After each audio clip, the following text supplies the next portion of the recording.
Alaikum assalam. But let me tell you, we are trying to developing English language 2. English language is language 2 to us. Therefore, we must come across some theories if we want to develop this language. You know, I told you frequently during the classes, there are so many methods, approaches to develop English language. For example, natural approaches, Suggestopedia, CLT, and all the approaches and methods suggest practice. And one of the practice is listening to English language. You could listen to BBC, you could listen to CNN, you could listen to Fox News. At the same time, you could listen to your English teacher. In this respect, it could be possible for you to develop English language. I mean to say, if you keep listening to your English teacher, it could be possible for you to learn something. Therefore, for the teachers particularly to produce English lecture, to deliver lecture in English is a must to develop a student's ability in terms of English language. Okay. I have seen that most of my students have joined today's lecture, and let me tell you to inform other students to join this class. Today we shall try to talk about summary and theme writing, which is the most important aspect in terms of English first paper. I have seen that most of the students are unable to tackle particularly theme writing because they don't understand the notion of theme writing particularly. Sometimes it becomes possible for my students to tackle summary writing, but unfortunately it becomes almost impossible for my students to tackle theme writing, and most of the time I give 0 to 2 marks in terms of theme writing. As a consequence, we must have clear concepts in terms of theme writing particularly. Today we shall try to talk about a poem which is existed in Unit 12, Lesson 3. The name of the poem is The Charge of the Light Brigade. The name of the poem is The Charge of the Light Brigade. We shall try to make a summary and theme based on this same poem. I mean to say, আমি যেটা বলতে চাচ্ছি সেটা হলো একই কবিতার আমরা summary করব এবং থিম লিখার চেষ্টা করব। একই কবিতার আমরা সামারি লিখার চেষ্টা করব এবং থিম লিখার চেষ্টা করব, এবং আমরা দেখব যে সামারি লিখা এবং থিম লিখার মধ্যে কি পার্থক্য নিহিত আছে। এই কবিতা আমরা প্রথমেই কবিতার ব্যাকগ্রাউন্ড সম্পর্কে জানার চেষ্টা করব। The charge of the light brigade was written by the English poet Alfred Lord Tennyson in response to a battle during the Crimean War that took place in between 1853 to 1855. In this battle, the British cavalry, Osharuhi Bahini unit, the Light Brigade was commanded to large charge against a Russian artillery force. Try to take a look at the screen, you will be able to see that this war took place between two forces. One force was a British force and the other force was Russian force. One force used horses, one force was cavalry forces and other was artillery. And I mean to say the situation, the circumstances were unequal. In terms of war, both the parties, both the forces should have equal equipments. But in this particular war, the equipments were unequal. One soldiers used horses and the other swords and horses, and other soldiers, Russian soldiers used cannons, guns most of the time. So in this respect, we shall try to look at the aspects how the British soldiers fought against the Russian soldiers. Try to take a look at the picture drawn by a painter Crimean war, দেখো যুদ্ধের একটা ছবি, এদিকে দেখতে পাচ্ছ Cavalry অশ্বারোহী বাহিনী, আর এদিকে দেখতে পাচ্ছ যে কামান। তার মানে ইনইকুয়াল সিচুয়েশন, একদিকে হর্স শোর্ড আর একদিকে কামান, সিচুয়েশনটা সমান সমান হলো না, সমান সমান না হলে যুদ্ধ হয় না, এই ইনইকুয়াল সিচুয়েশনে যুদ্ধ হচ্ছে। এবং এই ক্ষেত্রে কবি কবিতাটি লিখেছেন, এই পরিস্থিতি নিয়ে কবি কবিতাটি লিখেছেন। আমরা সেই কবিতার থিম রাইটিং এবং সামারি রাইটিং লেখার চেষ্টা করব।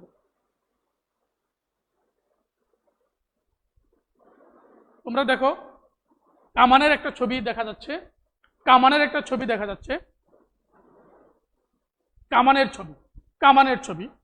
যাচ্ছে, অশ্বারোহী বাহিনীর ছবি দেখা যাচ্ছে, ক্যাভালরি অশ্বারোহী বাহিনীর ছবি দেখা যাচ্ছে। তোমরা দেখার চেষ্টা করো, তাহলে কবিতাটি বুঝতে তোমাদের সুবিধা হবে, তোমরা যদি এই বিষয়গুলো সম্পর্কে সঠিক ধারণা থাকে। এখন আমরা মূল পয়েন্টে চলে যাব। If we want to tackle theme writing and summary writing, we need to have some abilities, competences. First of all, we need to have linguistic competence. Linguistic competence includes a vocabulary and a structure. Secondly, we need to have a pragmatic competence. A pragmatic competence includes language should be used according to context, realistic presentation of language. এখন linguistic competence, তোমরা এই বিষয়টি সম্পর্কে তোমরা জানো, সেটা হলো আমাদের ভোকাবুলারি সম্পর্কে জ্ঞান থাকতে হবে, ভোকাবুলারি সম্পর্কে আমাদের জ্ঞান থাকতে হবে, তারপরে স্ট্রাকচার সম্পর্কে জ্ঞান থাকতে হবে, ভালো কথা থাকলো। দ্বিতীয় যে কোয়ালিটিটা আমাদের থাকতে হবে, দ্বিতীয় যে স্কিলটি আমাদের থাকতে হবে, সেটা হলো প্রাগমেটিক স্কিল। সেটা কীরকম? সেটা হলো language is used according to the context. I mean to say, one word used in a particular context and it means one meaning, but the same word can be used in another context and it could mean the different thing. একই word একই জায়গায় একটা কনটেক্সটে যে word যে মিনিংটা আমাদেরকে দেবে, সেই একই ওয়ার্ড আরেকটি কনটেক্সটে সেই অর্থ দিবে না। এই যে কনটেক্সট অনুযায়ী অর্থ ভিন্ন হয়, সেই যোগ্যতাটা আমাদের থাকতে হবে, তবেই আমরা থিম রাইটিং লিখতে পারবো। এছাড়া থিম রাইটিং লেখা আমাদের দ্বারা সম্ভব নয়।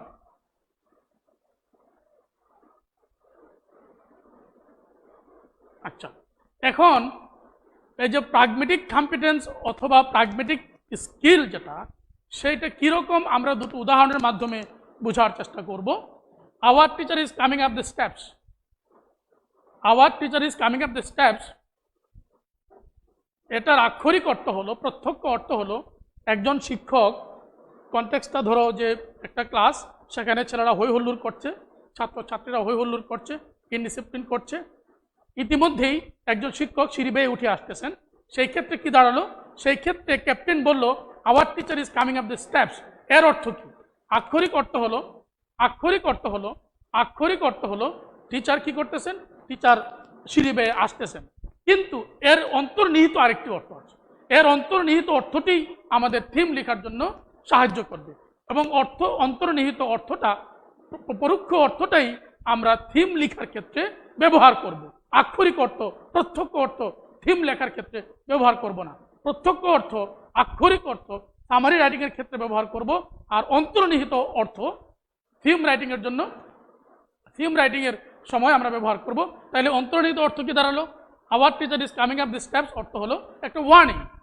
ক্যাপ্টেন বলতেছে যে আমাদের শিক্ষক সিঁড়ি বেয়ে আসতেছেন, এটা একটা ওয়ার্নিং যে তোমরা আর চিল্লাফেল্লা করো না, হই হল্লুর করো না, শব্দ করো না, ইনডিসিপ্লিন করো না, তোমরা শান্ত হয়ে যাও, আমাদের টিচার আসতেছেন। ওই যে অন্তর্নিহিত অর্থটা দিয়েই আমাদের থিম লিখতে হবে।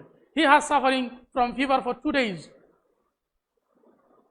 He has been suffering from fever for 2 days.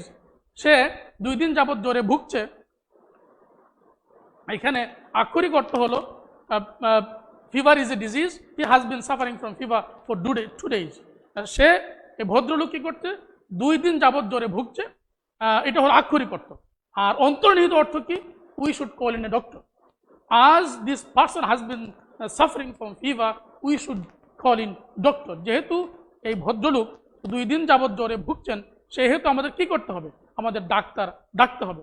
কিন্তু আক্ষরিক অর্থে ডাক্তার ডাকতে হবে এই কথাটি কিন্তু আক্ষরিক অর্থে লেখা নেই, এটা অন্তর্নিহিত অর্থ। থিম রাইটিং এর ক্ষেত্রে আমাদেরকে সেই অন্তর্নিহিত অর্থটি ব্যবহার করতে হবে। সামারি রাইটিং এর ক্ষেত্রে আমরা আক্ষরিক প্রত্যক্ষ অর্থ ব্যবহার করব। থিম রাইটিং এর ক্ষেত্রে আমরা অন্তর্নিহিত অর্থ, পরোক্ষ অর্থ ব্যবহার করব। আশা করি কনসেপ্টটা তোমাদের ক্লিয়ার। আশা করি কনসেপ্টটা তোমাদের ক্লিয়ার। এরপরেও তোমরা যদি এমন কেউ থাকো যে আমার কথা বুঝতেছো না কিংবা কনসেপ্টটি ক্লিয়ার না তোমাদের, তাহলে আমাকে কমেন্ট করে জানাও, আমি তোমাদেরকে বোঝানোর চেষ্টা করব। তোমরা অনেকেই আমাকে সালাম দিয়েছো, ওয়ালাইকুম আসসালাম। তোমরা আমাকে জানাও কনসেপ্টগুলো বুঝতে পারছো কিনা। হ্যাঁ, আমাকে কমেন্ট করে জানাও যে তোমরা কনসেপ্টগুলো বুঝতে পারছো কিনা। আমাকে কমেন্ট করে জানাও তোমরা কনসেপ্টগুলো বুঝতে পারছো কিনা। আচ্ছা, ওকে ওকে। এখন আমরা দেখব কি কি পয়েন্ট আমাদের ট্যাকেল দিতে হবে সামারি রাইটিং এর ক্ষেত্রে। প্রথমে আমরা সামারি রাইটিং সম্পর্কে কথা বলবো। Read the whole poem, now read the stanza, read stanza by stanza. প্রথমে আমাদের পুরো কবিতাটা পড়তে হবে, তারপরে কবিতাটিকে স্ট্যাঞ্জা বাই স্ট্যাঞ্জা পড়তে হবে, তারপরে identify the bullet points to each stanza. প্রত্যেক স্ট্যাঞ্জা বুলেট পয়েন্টগুলোকে আইডেন্টিফাই করতে হবে। তারপরে প্রত্যেক বুলেট পয়েন্টকে তোমার ব্যক্তিগত নাম দিতে হবে, কখনোই কবিতার নাম ব্যবহার করা যাবে না। তারপরে বুলেট পয়েন্টগুলোকে একত্র করতে হবে। বুলেট পয়েন্টগুলোকে একত্র করলেই তোমার সামারি হয়ে যাবে। এখন আমরা স্ট্যাঞ্জা বাই স্ট্যাঞ্জা কবিতাটি পড়ব। Half league, half a league, half a league onward, all in the valley of death, all in the valley of death, rode the 600 forward, the light brigade charged for the guns, he said, into the valley of death, rode the 600. এখানে আমরা vocabulary দেখব। League,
আচ্ছা তোমরা স্ট্যাঞ্জাটি পড়ার চেষ্টা করো। তোমরা স্ক্রিনে দেখতে পাচ্ছ প্রথম স্ট্যাঞ্জা কবিতার।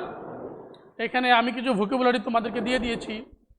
অ্যা লিগ অর্থ হচ্ছে 1.5 মাইল, চার্জ অর্থ হচ্ছে ফাইট, অ্যাটাক। আর এখানে দেখো আমি বুলেট পয়েন্ট তৈরি করে দিয়েছি। হ্যাঁ, 600 cavalry soldiers marching ahead to fight against the artillery soldiers. এক নম্বর বুলেট পয়েন্ট। 2 নম্বর বুলেট পয়েন্ট হলো সুসাইডাল অ্যাটাক।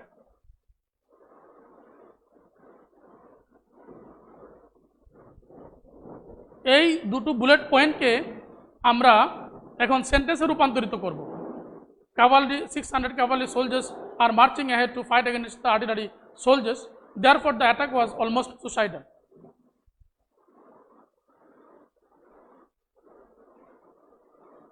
আরেকটি স্ট্যাঞ্জা আমরা দেখতে পাচ্ছি।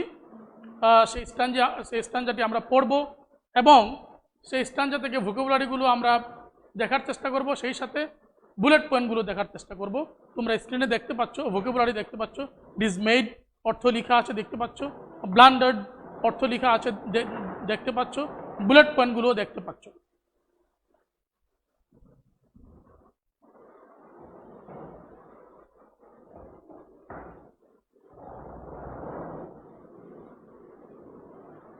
এখন বুলেট পয়েন্টগুলোকে আমরা সেন্টেন্সে রূপান্তরিত করার চেষ্টা করব। None should be afraid of fighting even though there was wrong in the command. None is allowed to seek explanation as to why they should fight in the unequal situation. আমরা bullet পয়েন্টগুলোকে সেন্টেন্সে রূপান্তরিত করলাম। আমরা bullet পয়েন্টগুলোকে প্রথমে আমি আবারও সংক্ষেপে বলছি, আমরা প্রথমে স্ট্যান্জা পড়ব, স্ট্যান্জা থেকে বুলেট পয়েন্টগুলো নির্বাচন করব, ওই বুলেট পয়েন্টগুলোকে সেন্টেন্সে রূপান্তরিত করব এবং সেই সেন্টেন্সগুলোকে একত্রিত করলেই আমাদের সামারি রাইটিং হয়ে যাবে। এবং এই সাথে আমি বলে রাখি যে পরীক্ষায় এটা একটি অনেক বড় কবিতা, এই পরীক্ষায় পুরো কবিতাটি কখনোই আসবে না, হয়তো একটি স্ট্যান্জা আসবে, না হয় দুটো স্ট্যান্জা আসবে, হ্যাঁ, অ্যাট বেস্ট দুটো স্ট্যান্জার বেশি আসবে না। তো আমি এই দুটো স্ট্যান্জার সামারি আজকে তোমাদেরকে দেখালাম, তোমরা দেখার চেষ্টা করবে, পুরো আনসারটি তোমরা দেখার চেষ্টা করো।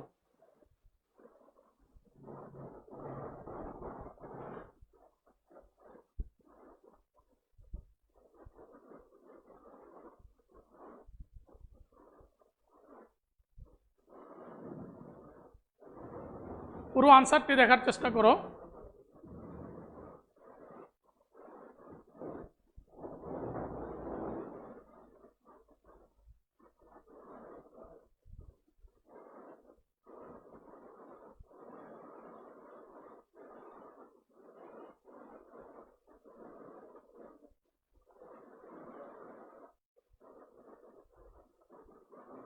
এখন আমরা থিম রাইটিংয়ে চলে যাব। থিম রাইটিং করার জন্য আমি আগেই তোমাদেরকে বলেছি, the language has dual meanings, concrete meaning and meaning underneath, pragmatic meaning. While writing theme, one has to find the meaning underneath. পরোক্ষ অর্থ দিয়ে আমাদের থিম রাইটিং লিখতে হবে এবং এটা আমি আগেও আলোচনা করেছি, লেকচারের শুরুতেই আলোচনা করেছি, আবারও আমি বললাম। এইখানে একটা ছবি দেখতে পাচ্ছ, তোমরা যদি ছবিটার দিকে তাকাও তাহলে দেখতে পাবে এটা একটা ক্যামোফ্লাজ বলে এটাকে, এটা একটা ছদ্মবেশ, আসল ছবি নয়। তো সেই ক্ষেত্রে এখানে দুটো জিনিস, একটা হলো ছদ্মবেশ, একটা হলো আসল বেশ। তো ছদ্মবেশ যেটা আমরা ডাইরেক্টলি দেখতে পাচ্ছি, সেটা হলো সামারি রাইটিং এর জন্য ব্যবহৃত হবে। ছদ্মবেশ যেটা আমরা সামারি রাইটিং এর জন্য ব্যবহার করব, যেটা আমরা ডাইরেক্টলি দেখতে পাচ্ছি। আর আসল যেটা অন্তর্নিহিত যে সোলজার যে বিষয়টি, সেটা আমরা থিম রাইটিং এর জন্য ব্যবহার করব। এখন আমরা একটু আগে সামারি লেখার জন্য যে বুলেট পয়েন্টগুলো ব্যবহার করেছিলাম, যে সেন্টেন্সগুলো ব্যবহার করেছিলাম, সেই সেন্টেন্সগুলোই আমরা ব্যবহার করব, কিন্তু আমরা সেই সেন্টেন্সগুলোর সাহায্য নিয়ে আমরা থিম রাইটিং লেখার চেষ্টা করব। হ্যাঁ, এবং আমরা দেখব যে সামারি রাইটিং এবং থিম রাইটিংয়ের ক্ষেত্রে কী কী পার্থক্য নিহিত আছে। 600 cavalry soldiers marching ahead to fight against the artillery soldiers, suicidal attack, এটা ছিল আমাদের বুলেট পয়েন্ট এবং বুলেট পয়েন্টের অধীনে সেন্টেন্স নির্মাণ। সেই বুলেট পয়েন্ট এবং সেন্টেন্সের অধীনে আমরা থিম লিখতে গেলে কিভাবে লিখব সেটা দেখার চেষ্টা করো। Human beings are fond of power, dignity and property, therefore they embrace even death to gain this elements in the names of war. এটা হলো থিম রাইটিং এর ক্ষেত্রে আমরা বলতেছি। এটা হলো দেখো summary writing, theme writing, summary writing, theme writing, summary writing, theme writing, summary writing, theme writing, summary writing, theme writing. উপরের অংশটা সামারি রাইটিং, নিচের অংশটা একই ল্যাঙ্গুয়েজ, একই কবিতা, একই বিষয়বস্তু, সবই এক, কিন্তু ভিন্ন জিনিস, দুটো জিনিস, একটা হলো সামারি রাইটিং, একটা হলো থিম রাইটিং। থিম রাইটিং এর ক্ষেত্রে অন্তর্নিহিত ফিলোসফিক্যাল মিনিংটা নিতে হবে, আর সামারি রাইটিং এর ক্ষেত্রে প্রত্যক্ষ ডাইরেক্ট মিনিংটা নিতে হবে। আর থিম রাইটিং এর ক্ষেত্রে ফিলোসফিক্যাল অন্তর্নিহিত মিনিং আন্ডারনিথ পরোক্ষ অর্থটাকে নিতে হবে। দেখো আমি কিভাবে প্রত্যক্ষ অর্থ থেকে পরোক্ষ অর্থে রূপান্তরিত হয়েছি। তোমরা দেখো এখানে প্রত্যক্ষ অর্থ, এখানে আমরা চলে গেছি পরোক্ষ অর্থে, এখানে আছে প্রত্যক্ষ অর্থ, এখানে আছে পরোক্ষ অর্থ, এখানে আছে প্রত্যক্ষ অর্থ, এখানে আছে পরোক্ষ অর্থ, এখানে আছে প্রত্যক্ষ অর্থ, এখানে আছে পরোক্ষ অর্থ। একই কবিতা, একই বিষয়বস্তু, একই কনটেক্সট, ভিন্ন জিনিস, প্রত্যক্ষ অর্থ, পরোক্ষ অর্থ, প্রত্যক্ষ অর্থ, পরোক্ষ অর্থ। আমরা কেন যুদ্ধ করি? যুদ্ধ করে মানুষ প্রপার্টির জন্য, পাওয়ারের জন্য, ডিগনিটির জন্য, সেইটা আমরা এখানে উপস্থাপন করার চেষ্টা করেছি। Human beings are fond of power, dignity and property, therefore they embrace even death to gain these elements in the names of wars. মানুষ টাকা চায়, অর্থ চায়, প্রভাব প্রতিপত্তি চায়, সম্মান চায়, এই জন্য তারা যুদ্ধে লিপ্ত হয় এবং এই যুদ্ধে তাদের প্রাণ চলে যাবে এটাকেও তারা পরোয়া করে না। এই বিষয়টি আমরা বুঝতে পারলাম, এটা হলো তার অন্তর্নিহিত অর্থ, এটা হলো তার অন্তর্নিহিত অর্থ।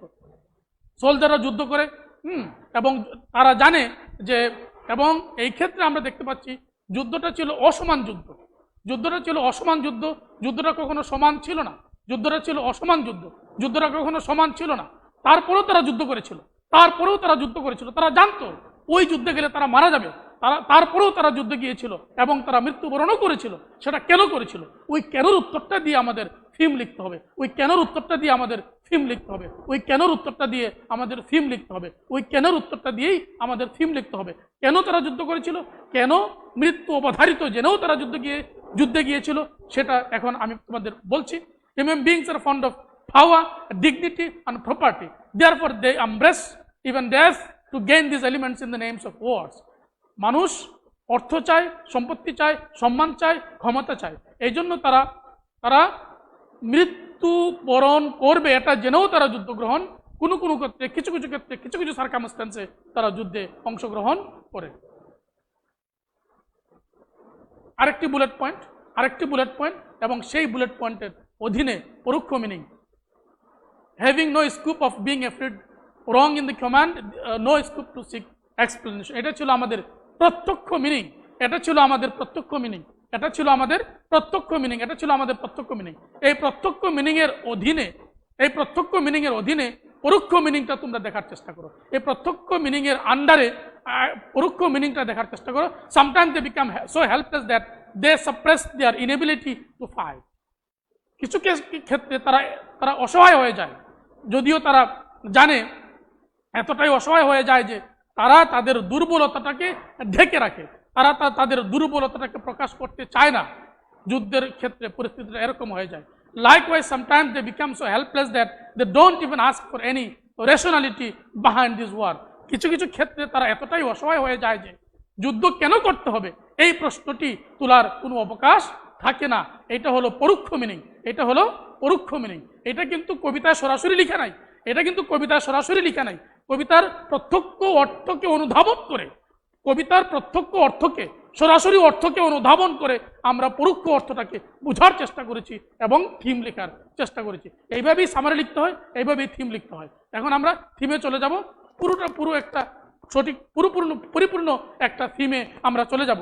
আমরা সেই দুটি স্ট্যান্জার বুলেট পয়েন্টগুলোর অধীনে যে আমরা পরোক্ষ মিনিং পেয়েছি, সেই পরোক্ষ মিনিংগুলোকে একত্রিত করে আমরা থিম লেখার চেষ্টা করেছি। Human beings are fond of power, dignity and property.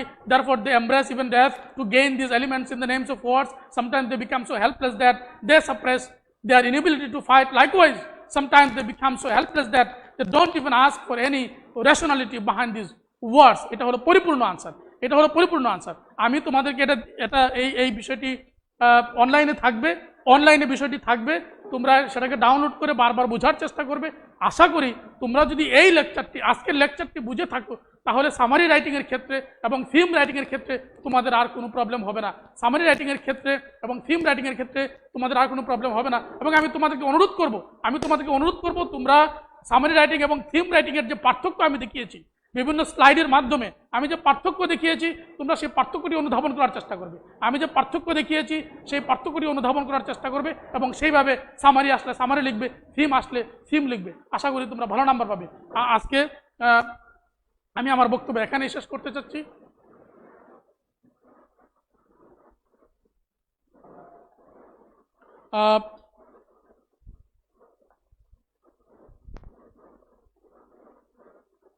আশা করি তোমরা বুঝতে পেরেছ। আচ্ছা, আমি আবারও সংক্ষেপে বিষয়টা তোমাদেরকে সামারি করার চেষ্টা করি। আমরা কবিতাটিকে যদি কবিতাটি ছোট হয় তাহলে কবিতাটি আমরা পড়ব, যে প্রশ্নটি আসবে কবিতাটি আমরা পড়ব, পড়ার পরে এই কবিতার প্রত্যক্ষ মিনিংটা আমরা অনুধাবন করার চেষ্টা করব এবং সেই কবিতার বুলেট পয়েন্টগুলো আমরা নির্বাচন করব। আমরা বুলেট পয়েন্টের নির্ধারিত নিজস্ব নাম দেব, আমরা কবিতার নাম ব্যবহার করব না, আমরা নিজস্ব নাম দেব, নাম দিয়ে আমরা একত্রিত করব। তারপরে ওই বুলেট পয়েন্টগুলোকে একত্রিত করব সেন্টেন্সের মাধ্যমে, ওই বুলেট পয়েন্টগুলোকে আমরা সেন্টেন্সের মাধ্যমে একত্রিত করব, আমাদের সামারি হয়ে যাবে।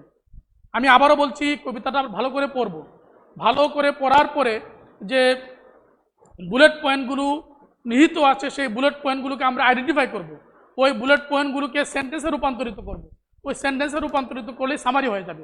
আমি আবারও বলছি, কবিতাটি আমরা ভালো করে পড়ব, পড়ার পরে বুলেট পয়েন্টগুলো আইডেন্টিফাই করব, বুলেট পয়েন্টগুলোকে সেন্টেন্সে রূপান্তরিত করব, ওই সেন্টেন্সগুলোকে একত্রিত করলেই সামারি হয়ে যাবে। আমি আবারও বলছি, কবিতাটি ভালো করে পড়ব, পড়ার পরে বুলেট পয়েন্টগুলো আইডেন্টিফাই করব, বুলেট পয়েন্টগুলোকে সেন্টেন্সে রূপান্তরিত করব, ওই সেন্টেন্সগুলো একত্রিত করলেই সামারি হয়ে যাবে। সামারি রাইটিং, থিম রাইটিং এর ক্ষেত্রে ওই বুলেট পয়েন্টগুলোর অধীনে অন্তর্নিহিত আরেকটা অর্থ থাকবে, আরেকটি অর্থ থাকবে, ফিলোসফিক্যাল অর্থ থাকবে, ফিলোসফিক্যাল অর্থ থাকবে, পরোক্ষ অর্থ থাকবে। ওই পরোক্ষ অর্থগুলোকে একত্রিত করলেই, পরোক্ষ অর্থগুলোকে একত্রিত করলেই আমাদের থিম রাইটিং হয়ে যাবে। আমি আবারও তোমাদেরকে দেখাচ্ছি। এইখানে দেখো, আমরা প্রথম স্ট্যান্ডায় আমরা দুটি বুলেট পয়েন্ট পেয়েছিলাম। বুলেট পয়েন্ট দুটো কি ছিল? 600 cavalry soldiers marching ahead to fight against the artillery soldiers, suicidal attack। 600 তারা কামানের বিরুদ্ধে যুদ্ধ করতে গিয়েছিল, একটা বুলেট পয়েন্ট। 2 নম্বর বুলেট পয়েন্ট হলো সুসাইডাল অ্যাটাক। অ্যাটাকটা ছিল এরকম যে তারা জানতো যুদ্ধে গেলে তারা মারা যাবে নিশ্চিত, তারপরেও তারা যুদ্ধ গিয়েছিল। এটা হলো প্রত্যক্ষ অর্থ। এই প্রত্যক্ষ অর্থের অধীনে আমরা অনুধাবন করব, আমরা বের করে নিয়ে আসবো কি পরোক্ষ মিনিং আছে। পরোক্ষ মিনিং হলো human beings are fond of power, dignity and property, therefore they embrace even death to gain this elements in the names of war. এই যে প্রত্যক্ষ অর্থ আছে, এই প্রত্যক্ষ অর্থের অধীনে একটা পরোক্ষ অর্থ আছে। এই পরোক্ষ অর্থটা কাজে লাগবে থিম রাইটিং এর ক্ষেত্রে, আর প্রত্যক্ষ অর্থটি কাজে লাগবে সামারি রাইটিং এর ক্ষেত্রে। এখন তোমরা আমাকে প্রশ্ন করতে পারো, স্যার প্রত্যক্ষ পরোক্ষ অর্থটা আমি কিভাবে বুঝবো? পরোক্ষ অর্থটা তো কবিতায় লেখা থাকবে না, লেখা থাকবে না। সেই ক্ষেত্রে কি করতে হবে? সেই ক্ষেত্রে তোমাদের লিঙ্গুইস্টিক এলিমেন্টস, তোমাদের লিঙ্গুইস্টিক কম্পিটেন্স জানা থাকতে হবে, তোমার ল্যাঙ্গুয়েজ বুঝতে পারতে হবে, ল্যাঙ্গুয়েজের কি কি মিনিং হতে পারে, পরোক্ষ কি কি মিনিং হতে পারে, এই ল্যাঙ্গুয়েজের অধীনে আর কি কি মিনিং দাঁড়াতে পারে, পরোক্ষভাবে কি কি মিনিং দাঁড়াতে পারে, সেই যোগ্যতাটা তোমার থাকতে হবে। লিঙ্গুইস্টিক, এটাকে বলে লিঙ্গুইস্টিক কম্পিটেন্স। আমি লেকচারের প্রথমে আলোচনা করেছি, এটা হলো লিঙ্গুইস্টিক কম্পিটেন্স। লিঙ্গুইস্টিক কম্পিটেন্স তোমার লাগবেই, ভোকাবুলারি তোমার লাগবেই, স্ট্রাকচারের জ্ঞান তোমার জানা থাকতে হবে, ভোকাবুলারির জ্ঞান তোমার জানা থাকতে হবে, স্ট্রাকচারের জ্ঞান জানা তোমার থাকতে হবে, তবেই তুমি অন্তর্নিহিত অর্থ অনুধাবন করতে পারবে। যদি তোমার ভোকাবুলারি জানা না থাকে, যদি তোমার স্ট্রাকচারের জ্ঞান জানা না থাকে, যদি তোমার কন্টেক্সচুয়াল জ্ঞান জানা না থাকে, তাহলে তুমি অন্তর্নিহিত অর্থ অনুধাবন করতে পারবে না, সামারি রাইটিংও করতে পারবে না। তো আমরা দেখলাম অশ্বারোহী বাহিনী কামানের বিরুদ্ধে যুদ্ধ করতে যায়। কেন যায়? তারা ক্ষমতা চায়, সম্মান চায়, তারপরে প্রভাব প্রতিপত্তি এইসব চায়। এইসব আমরা বুঝলাম পরোক্ষ অর্থ অনুধাবন করে, এই প্রত্যক্ষ অর্থ অনুধাবন করে পরোক্ষ অর্থ আমরা বুঝতে পেরেছি। আশা করি তোমরা বুঝতে পেরেছো। তোমরা এই লেকচারটি অনলাইনে থাকবে, তোমরা ডাউনলোড করবে, তো টাইম টু টাইম তোমরা সেটা দেখার চেষ্টা করবে। আমি যে কথাগুলো বলেছি তোমরা বোঝার চেষ্টা করবে এবং সেটা ফলো করার চেষ্টা করবে, সেইভাবে সামারি এবং থিম লেখার চেষ্টা করবে। আশা করি তোমরা ভালো নাম্বার পাবে। আজকে এই পর্যন্তই, তোমাদেরকে অসংখ্য ধন্যবাদ জানিয়ে আমি আমার বক্তব্য এখানে শেষ করছি। আসসালামু আলাইকুম, আল্লাহ হাফেজ।